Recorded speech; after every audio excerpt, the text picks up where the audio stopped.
गुणातीतो अक्षरं ब्रह्म भगवान् पुरुषोत्तमः जनो जानम निदं सत्यम मुच्यते भवबन्धनात्।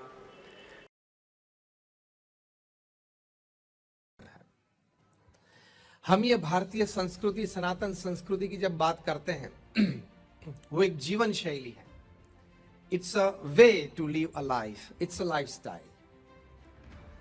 सोच, विचार, अभिव्यक्ति, चारित्र,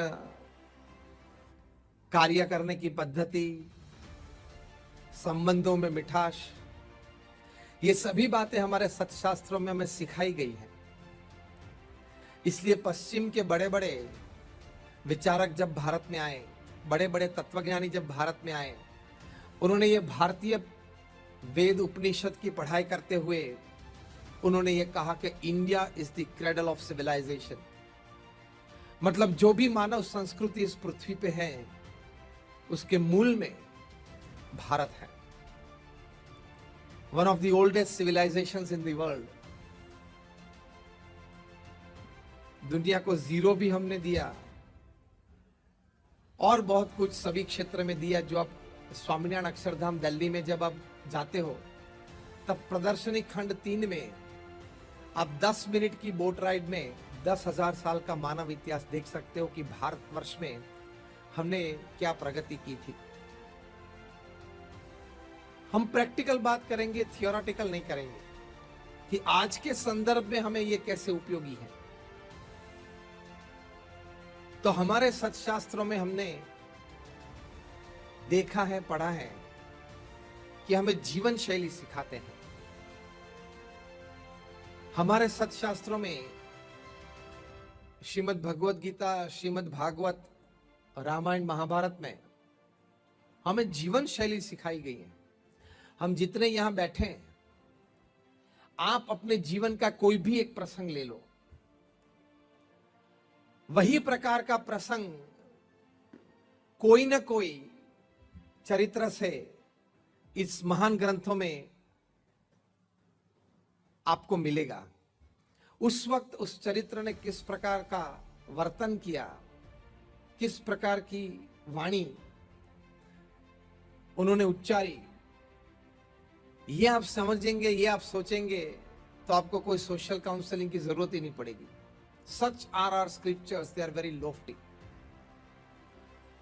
आप श्रीमद् भगवत गीता की बात ले लो, कितनी सारी रिसर्चेस एक बुक पे हुई है। डॉक्टर उदयवीर सिंह ने पुस्तक लिखा है management wisdom of Lord Krishna. Doctor Udayveer Singh को इस थीसिस के लिए उनको डॉक्टरेट की डिग्री प्राप्त हुई। इस थीसिस में उन्होंने लिखा है कि आज के जो टॉप मैनेजमेंट गुरुज हैं, ऑग मैंडिनो है, केन ब्लैंचार्ड है, एंथनी रॉबिन्स है, रॉबिन स्मिथ है, इन सभी ने जो मैनेजमेंट की बातें की हैं, जो मैनेजमेंट थियरीज की बातें की हैं, ये सभी बातें भगवान श्री कृष्ण ने कुरुक्षेत्र के मैदान पे प्रैक्टिकल करके दिखाई है। ये मैनेजमेंट थियरीज तो आज हमको पता चला, लेकिन भगवान के चरित्र में ये सभी मैनेजमेंट थियरीज थी। वो ये डॉक्टर उदयवीर सिंह ने ये पुस्तक में लिखा है। मतलब सब कुछ हम यहां से प्राप्त कर सकते हैं। How to live a personal life, family life, social life, professional life, public life, ये सभी कुछ हमें सत्शास्त्र में से मिलता है। जैसे मैंने आपको कहा कि आपका जीवन का कोई भी प्रसंग ले लो, वो प्रसंग कहीं ना कहीं तो बना होगा। सीधा मार्गदर्शन मिल सकता है और कोई काउंसलिंग की जरूरत नहीं पड़ती है। ये लॉफ्टीनेस, ये महानता इस शास्त्रों में है। इनकी प्रशंसा बड़ी बड़ी यूनिवर्सिटीज में हुई है। आप सभी को विक्रम और बैताल की बातें पता है? रेज योर हैंड्स, यस और नो। सभी को पता है। उसकी टीवी सीरियल भी शायद बनी थी, आपने देखी भी होगी। अब वो तो आपकी आज की जनरेशन को लगता होगा कि क्या ये बेताल और क्या ये भूत और क्या ये विक्रमादित्य और ये सब कैसी बातें हैं, नॉट रेलेवेंट टुडे।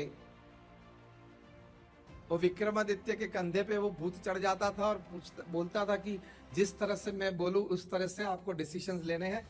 अब वो तो राजा थे, पॉलिसी बनाई रखी होती है किंगडम चलाने के लिए, राज्य चलाने के लिए, तो उसी हिसाब से पॉलिसी के हिसाब से चलता है। ये भूत बोलता था कि नहीं, मैं जिस प्रकार से कहूं उस प्रकार आपको करना है। विक्रमादित्य कुछ करते थे तो वो भूत कहता था कि नहीं, आपने मैंने जिस प्रकार से आपको कहा था आपने नहीं किया, गला पकड़ता था। उस वक्त विक्रमादित्य उनको समझा देते थे कि देखो मैंने काम आपने जिस तरह से कहा था उसी तरह से किया है, वैसे काम अपनी पॉलिसी, अपनी राजनीति जो एक राजा हमेशा फॉलो करता है उस हिसाब से किया हुआ होता है। लेकिन समझा देते थे भूत को कि मैंने आपने जो कहा था उस तरह से मैंने किया है। ये बात है। हार्वर्ड यूनिवर्सिटी के एक प्रोफेसर के हाथ में ये बात आई, पढ़ के उनको लगा कि my goodness, this is an excellent piece of communication, कि आप अपने विचार अपने तरीके से काम करें और आप अपने बॉस को समझा दे कि मैंने आपकी दृष्टि से किया है, आप जिस प्रकार से कहते थे उस प्रकार से मैंने किया है। This is an excellent piece of communication. इस पे रिसर्च की, थीसिस लिखी, और हार्वर्ड के ये प्रोफेसर वे डॉक्टर बने, मतलब उनको डॉक्टरेट पदवी प्राप्त हुई। और आज हार्वर्ड यूनिवर्सिटी जो दुनिया की प्रथम 5 मैनेजमेंट स्कूल्स में मानी जाती हैं, उसमें आप अगर एमबीए करते हो, एमबीए कम्युनिकेशंस, जैसे एमबीए फाइनेंस होता है, एमबीए सेल्स होता है, एमबीए एचआर होता है, उसी तरह आप एमबीए कम्युनिकेशंस करते हो तो वहां ये विक्रम और बेताल की बुक रेफरेंस बुक में मानी गई है हार्वर्ड यूनिवर्सिटी में। तो हमें जो बात हमारे सत्शास्त्र में छोटी सी दिखती है वो हमारे जीवन के लिए बहुत उपयोगी होती है। इसलिए हमारी संस्कृति, हमारी समाज की ये सब बातें आधार स्तंभ है। ऐसी तो सैकड़ों और हजारों बातें हैं जो हमारे सत्शास्त्रों में से इस प्रकार की जीवन शैली, इस प्रकार से हमें जीना चाहिए, ऐसी बातें हमें सीखने को मिलती। हमारे सत्शास्त्रों में श्रवण की बात है। श्रवण ने अपने माता पिता की बहुत बढ़िया सेवा की। क्या सेवा की? कंधे पे उनको कावड़ में बिठा के पूरे भारतवर्ष की परिक्रमा करके उनको तीर्थ यात्रा करवाई। ये कहानी हम जानते हैं। तो अब ये बात अब सुनेंगे तो आपको ये लगेगा कि बराबर है, ठीक है, वो समय था, कुछ कर दिया। ये बात हमने 1991 में अमेरिका में जब बीएपीएस स्वामीनारायण संस्था, हमने एक बड़ा कल्चरल फेस्टिवल ऑफ इंडिया मनाया था। 34 दिन का ये उत्सव था। उस उत्सव में हमने ये डायरोमा रखा था। ये उत्सव में एक हमने एग्जीबिशन बहुत बड़ा बनाया था, ब्यूटीफुल बॉर्डरलेस वर्ल्ड, मतलब सीमा रहित विश्व। उसमें हमारे भारतीय वर्ष में, परंपरा में, हमारे सत्शास्त्रों में जो उत्तम विचार दिए गए हैं वो सभी हमने अच्छी तरह से प्रदर्शित किए थे। उसमें ये भी डायरोमा था कि श्रवण कावड़ में अपने माता पिता को बिठाकर कंधे पे उठाकर तीर्थ यात्रा के लिए ले जा रहा है। तो वहां वो स्पॉट पे स्पॉट गाइड्स रहते थे प्रेक्षकों को समझाने के लिए कि ये कहानी क्या है। 8, 10, 15 लोग इकट्ठे होते, तब स्पॉट गाइड पूरी कहानी कहते थे। तो एक ग्रुप में एक कोई लेडी थी, 32-34 साल की वो थी, उनका नाम मिस सिल्विया। वहां एमसीसी, मिडलसेक्स काउंटी कॉलेज के ग्राउंड में जो हमने पूरी प्रदर्शनी रखी थी, वहां की वो सेक्रेटरी थी, मतलब एडमिन ऑफिस में थी। उसने ये कहानी सुनी स्पोर्ट गाइड के पास से कि श्रवण ने इस प्रकार की अपने माता पिता की सेवा की। वो वहां रोने लगी। हमारे स्पोर्ट गाइड ने उनको पूछा कि ma'am can I help you. उन्होंने कहा नहीं, please leave me alone, I am comfortable. वहां से वो सीधी दौड़ी पार्किंग लॉट में, वहां से कार लेके सीधी ओल्ड एज होम में गई और वहां अपने माता पिता का चरण स्पर्श करके बोली, from today I am your Shravan. ये भारतीय संस्कृति के आधार स्तंभ हमारे सत्शास्त्र। उनके माता पिता को तो पता नहीं चला कि ये क्या बोल रही है, श्रवण क्या है।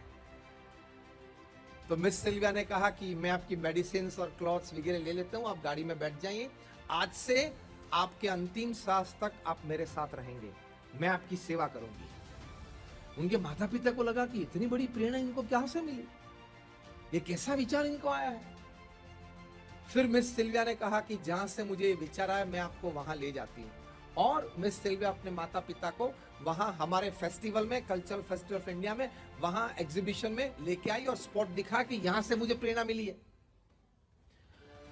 और वे हमारे स्वयं सेवक के संपर्क में वे परिवार सब रहते थे 2007 तक, मतलब ये प्रसंग बना उसके 16 साल बाद की बात है। जब तक उनके माता पिता इस पृथ्वी पर हयात थे तब तक मिस सिल्विया ने अपने माता पिता की सेवा की। तो श्रवण के ये चरित्र से अगर एक पश्चिमी व्यक्ति को ये प्रेरणा मिल सकती है तो हम तो उस परंपरा के हैं, हम उस बात पे हम गौर करेंगे तो हमें भी जरूर प्रेरणाएं मिलती तो है। इसलिए हमारे सत्शास्त्र हमारे भारतीय संस्कृति के, हमारे समाज के आधार स्तंभ है।